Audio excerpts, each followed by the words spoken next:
you remove the OEM unit, you're going to have this piece in the accessories.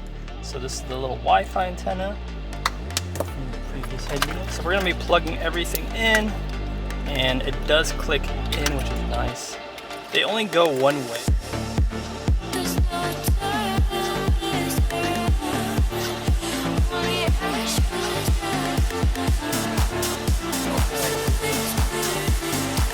What do you think of this volume though? So useful. Yeah, it's like quickly The screen doesn't pop out like before anymore. What's up guys, it's your boy John. We are back again here with another video. We have the Toyota Corolla right here looking amazing. We have the Dasaita box. If you guys were looking to get Apple CarPlay or Android Auto, both wired and wireless, this is a setup you're gonna need. You don't need anything else. You don't need to plug or buy any extra accessories. Everything is pretty much good to go. So we'll do a quick unboxing. I have a full unboxing on my channel where I go over everything, but you got some instruction manuals and then the head unit itself. Again, if you want to see the full unboxing, check my video on that. But the main highlight is you get the trim, you get the mounting pieces, you get the harnesses, and it's plug and play, so it's gonna be easy. I'll cut to a video of me uninstalling the OEM one, and then we will install this one. Easy, you can use a plastic pry tool or a flathead depending on how ballsy you are. But you kind of hit it from this side right here, and then you just twist. And it starts to come up really easy. Then you should be able to just work your way around and pull the rest of the tabs out. This should release all the tabs, but be careful, don't pull out because these things need to be unplugged. And it's just being held by clips, no screws. Just clips. There you go. So remember the harnesses, it's just 2 clips for your airbag, and then you have your, what is this, a hazard button? And that's it. Now there's some of these screws right here that we need to hit up. I think these are just 10 mils, and this unit should be able to come out no problem. Ever used that tool before? No. Oh man. You move it left? There you go. So this is already loose. So do the next bolt. So there's 4 10s, and it should pull out. All right, so we have the screws, the 4 bolts taken out. You just pull the whole head unit. And this is where you have to be careful. You see these little things? This is actually really sharp, and that could scratch your trim pieces. Okay, can you help me unplug these? It's just a little pin right here, and you just pull it out. So that's gonna be your radio antenna. This is gonna be your steering wheel controls. This one's gonna be tough. This is your USB. That is, it could be your steering wheel controls too. Usually it's like a backup camera. Go ahead. Don't break a nail though. No. If you're scared, I'll do it. I can't get it. Okay. Oh, I can't even do it. There you go. This is 6-pin. Yeah, it's a 6-pin, so that's your rear speakers. So the head unit's out, looking clean. All right, so after you remove the OEM unit, you're gonna have this piece. We're just fast forwarding to the future. So here's the piece right here, and we're gonna have to integrate this piece into here. How, you might ask? There are some clips on the back of this. You see these black clips right here. I'm kind of zoom in. We are gonna apply some of those yellow clips that are seen here onto these mounting points to get them nice and straight. Oh, if you're curious, here's one of the clips.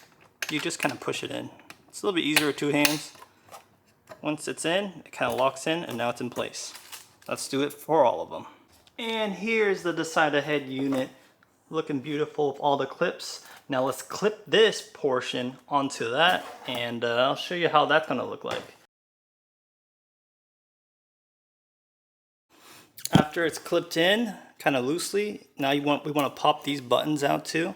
There's like some 2 little retaining clips. You can kind of see the prong right here. I'm gonna push down, you can push out. Oh. Yeah, they kind of eject out. Same with here.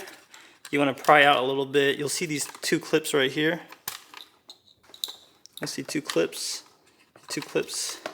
You might have to use the prying tool to pop this one out. It's a little bit bigger. Pry it out one side. This one comes from the inside. You just want to reverse that process so we can put it back inside here. This one goes in like that. Then we have the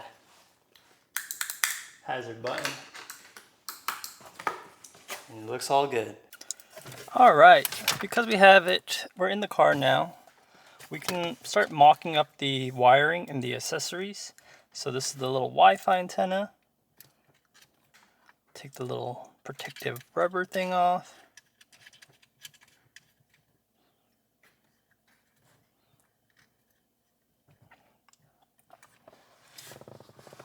And you have metal brackets to also mount on the OEM spots, but the owner does not have the original hardware, so I won't be able to install that, but that's something you can add as well. 4G antenna, that would be using this right here. The owner doesn't have a SIM card, so I'm not going to be installing that. But we can be installing everything else. So the reason why I have it kind of out like this and kind of pointing towards this angle right here, because we're going to route these USB cables into the glove box. That way, because there's going to be 3 more USBs. One going to be right here in the dash. But you can route, because this dash piece is already out, you can kind of just route it through here. And that way, you got some extra USBs.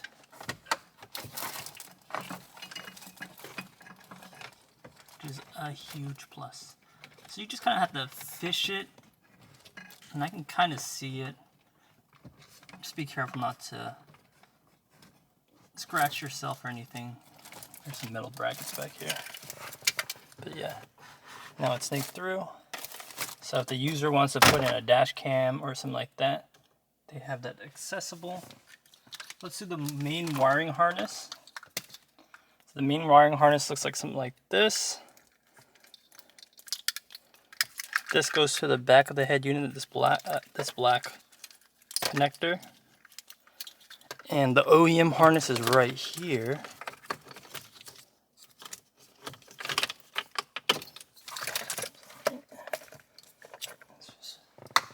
From the previous head unit. So we're going to be plugging everything in, and it does click in, which is nice. They only go one way, so you can kind of just forcefully try to do it, and then everything will connect. This is going to be the 6-pin. This is where your rear speakers are. And this main 10-pin right here controls front speakers, the power to the head unit itself. That's very important.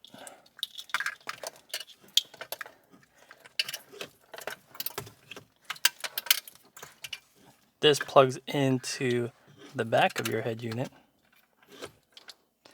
And we also have the reverse camera. I'm going to show you. You're going to have to get the reverse camera plug right here.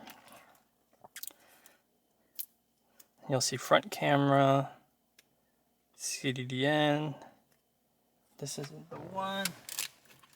You might want to look for the one that says camera VIN or camera in.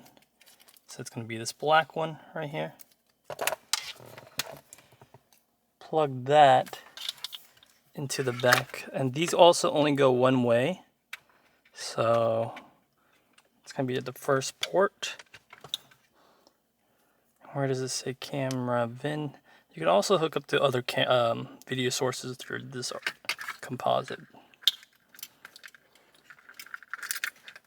And there's 2 of them that's labeled camera. This is where it you kind of have to wing it. This one, we have nothing plugged into it. So you're going to, most likely, it's going to be this one, because this one's hooked up to it.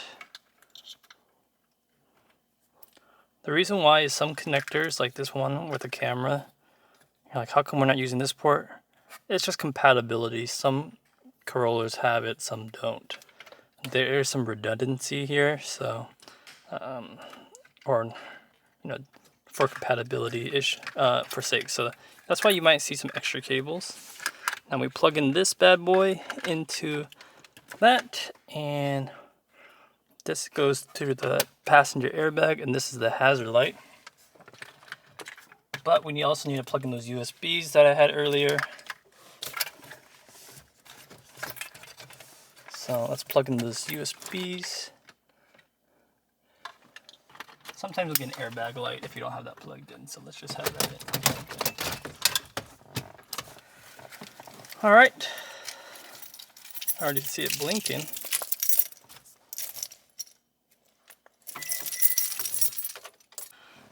All right, I just kind of have it held by my knee. I just don't want to clip everything in yet.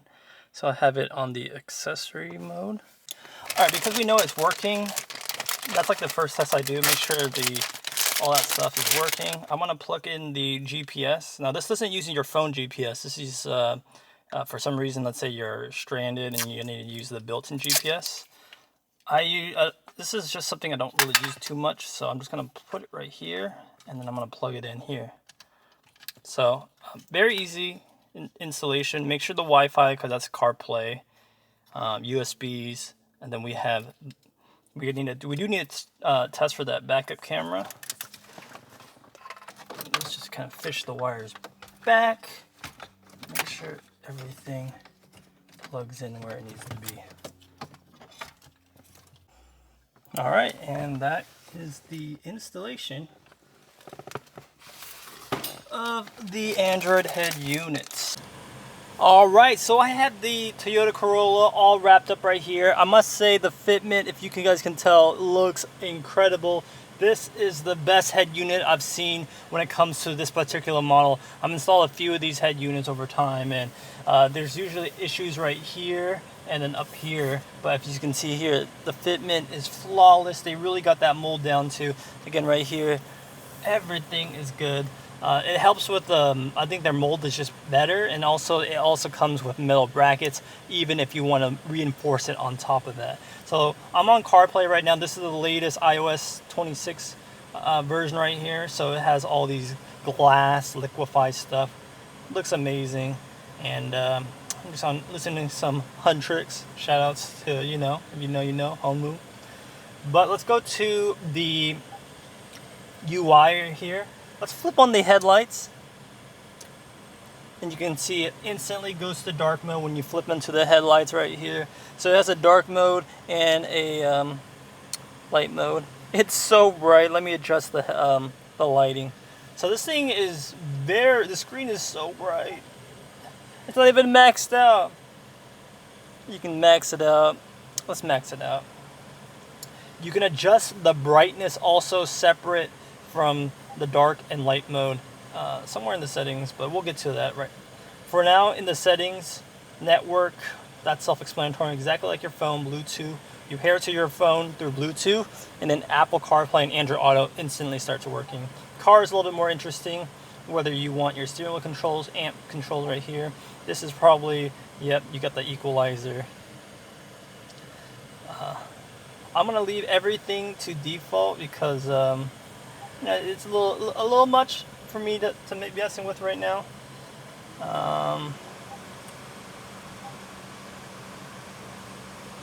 Steering wheel controls, navigation. Now I didn't have to set up any of the steering wheel controls. It works straight out of the box with the buttons right here. So you have all these buttons, they all work, which is nice.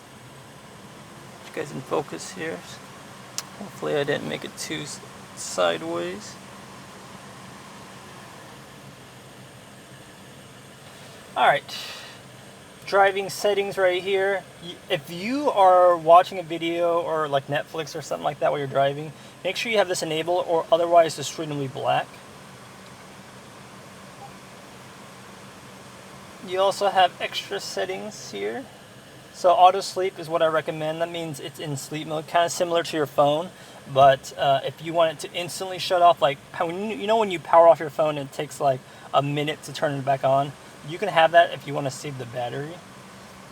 Brightness mode, playing music, reverse. It shows all this trajectory. Reverse volume is when you throw it into reverse, the volume will actually a little bit lower so you can focus on your senses a little bit. But yeah, let's see if we can turn all this stuff off. And I'll show you what it kind of looks like. So you see how it does not move? If we turn it on trajectory, it should move with the wheels. You see how it moves now? It has this extra line, it kind of helps you move a little bit. So we'll leave that on. And that was extra settings, factory settings. These codes vary. Sometimes it's 126. Okay, in this case it's 126. And you can go deep down, like you can change the logo if you want different cars, Toyota in this case. Radio, it's already set to America, voice. This is more advanced settings, so you really don't have to worry about this, but if you like to tinker, you can do all this stuff. And in my case, no. So that kind of deals with all the settings within the car. You got apps, no. Alright, so I just kind of want to show you the main menu again one more time. So this is kind of like their UI. You can change this launcher if you want, but this is kind of how it looks like. You have Android Auto, APK, bunch of stuff, CarPlay, clock, front cam. So I don't have that front cam installed, but you can definitely install that if you like. Control settings right here. That's going to be a little bit interesting. So from the factory, there's going to be settings with your car, such as when you auto lock, when you put it into park, stuff like that. So all these settings are still retained, and you can still adjust them right here, which is really nice. And sometimes it actually gives you more functionality because maybe your car didn't come with all these extensive customizations. So that's always really cool to have. Gallery. This car also has gyro, so right now you can kind of see it's you can see the altitude, the degrees, and stuff like that. And you can reset it because it's in my garage. But yeah, you can. There's altitude, lat long, which is really cool. This is really good for rock climbing and such. So the gyro's there if that's something you need when you are climbing. In this car, not so much. There also is vehicle. I actually don't know what that. So more information about your car. You can see how much mileage you have, how long the car has been on. Tire information. And that just shows the PSI, which is kind of cool. It's in kPa right now. You can change in the settings, I believe. And we have Waze installed and Key Study. But yeah, if you guys were interested in this product, I'll leave the link down below. It's been incredible. It's a great product. Very fast, very clean. The display is overly bright. Even with this kind of built-in screen protector thing, it still looks so sharp. Amazing. Just absolutely amazing. Thank you guys for watching. Catch you guys in the next one. Peace.